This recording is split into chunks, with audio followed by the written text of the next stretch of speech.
Okay, mag-start na tayo magsukat guys. Ngayon, kung mapapansin nyo, meron ako nilagay na tape dito. Ibig sabihin yan guys. Hi guys! It's me again, Ate Det, and today's vlog, ituturo ko sa inyo kung paano magsukat.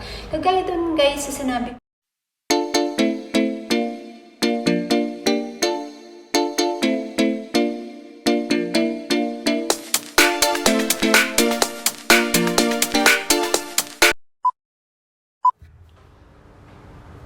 Good morning guys! It's me, Ate Det, and today's vlog, ituturo ko sa inyo kung paano magsukat na.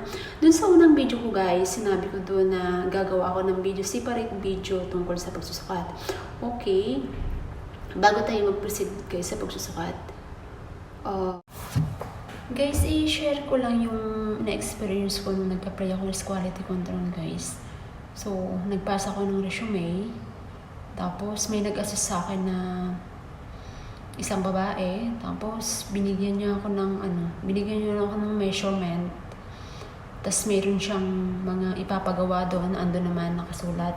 Tapos binigyan niya ako ng ballpen, tape measure, and then binigyan niya ako ng 2 jacket at saka 2 pants. So, sabi niya, i-evaluate ko daw. So, ginawa ko. So, since na may kunting alam naman ako sa tape measure, so, sinukat ko siya. Kung ano yung mga parts na nakasulat doon, sinunod ko siya. Tapos, meron siyang pinapasagutan ng mga yung parang, ano na nga siya yung dapat yung trial na yun guys, parang pang-rubbing QC na yun eh. Trial sa akin, kasi ang in-applyin ko lang guys is yung pag-revise lang. So, in-expect ko, yung ita-trial sa akin is yung mag-revise lang ako ng isang damit, tapos hanapin ko lang yung reject doon. Tapos kung ano yung parts ng damit or parts ng reject ko na nakita, ganun lang pagkakalam ko. Unexpected talaga.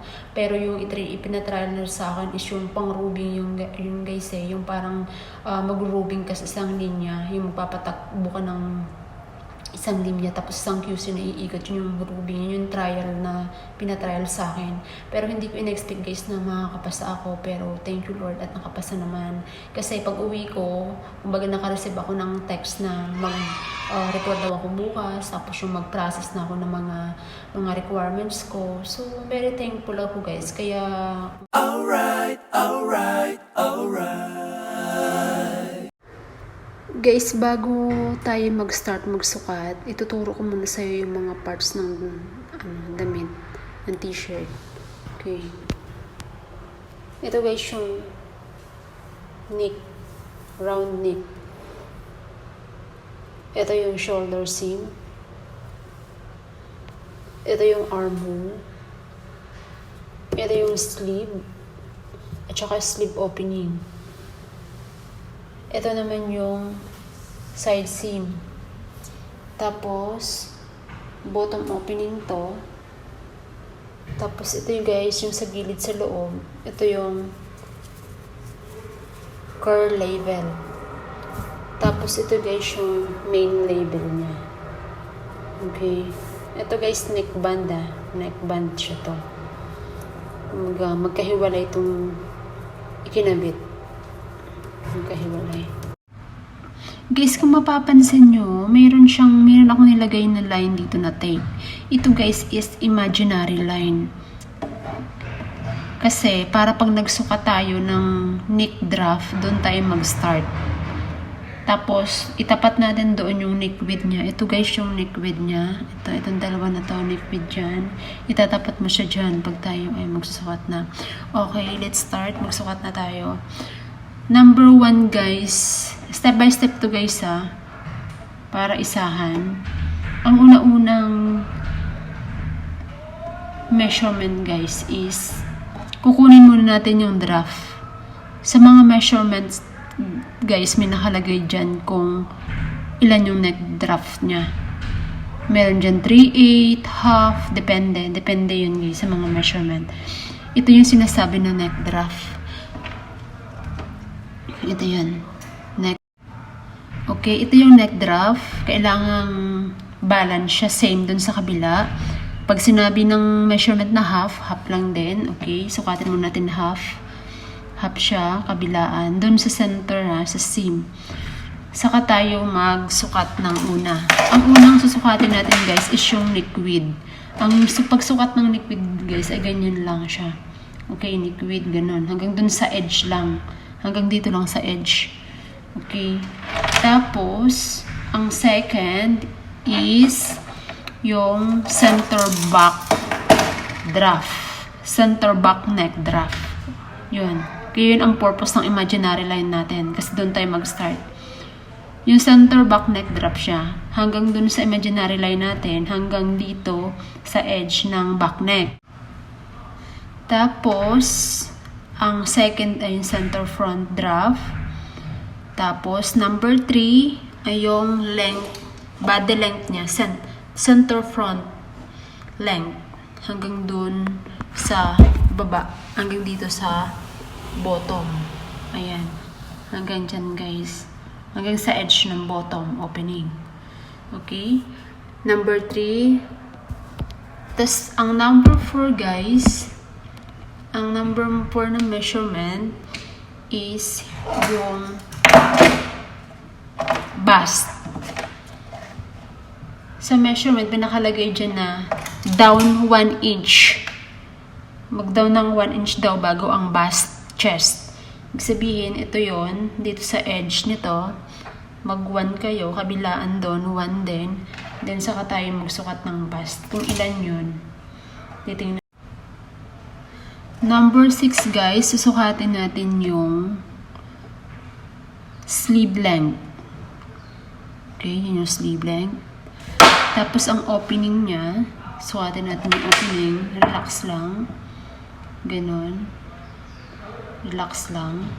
Yan. Ganyan lang yung opening niya. Sleeve opening. And then,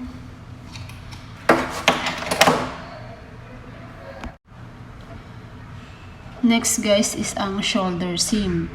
Yung shoulder seam guys, hindi na natin isasama yung neckband niya. Kasi ang sinasabi ng specs is dito lang, sleeve. Shoulder seam lang ito, shoulder seam. Yan, ganyan lang siya. Ang pagsukat ng shoulder seam.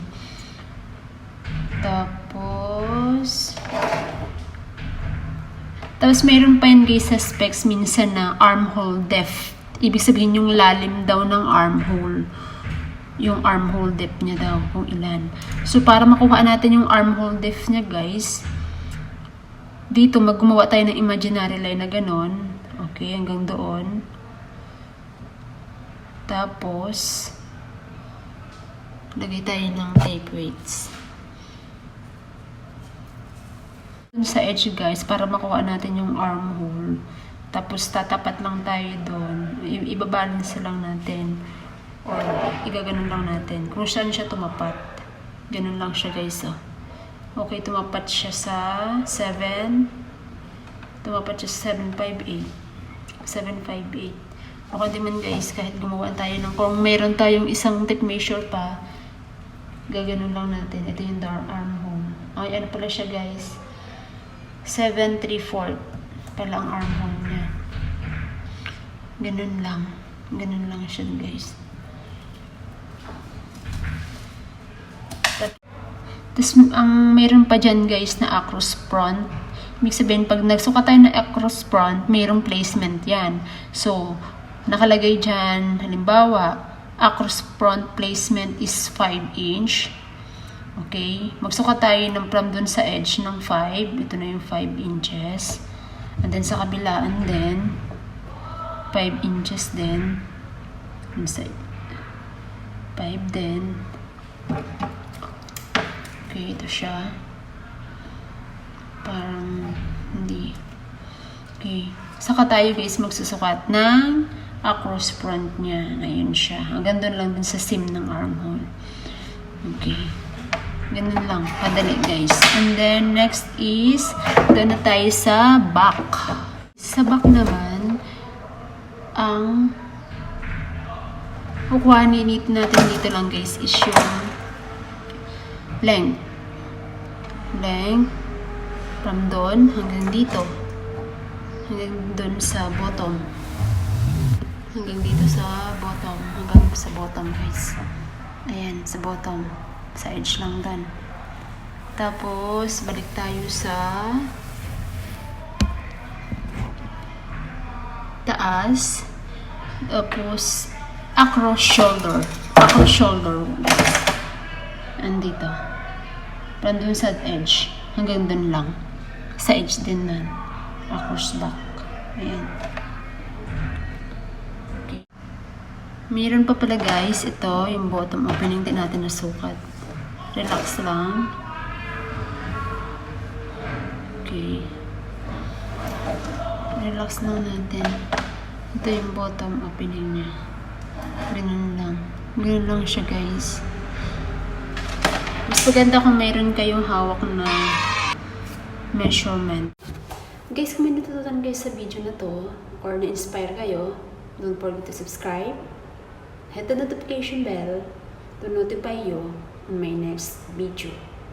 Bye!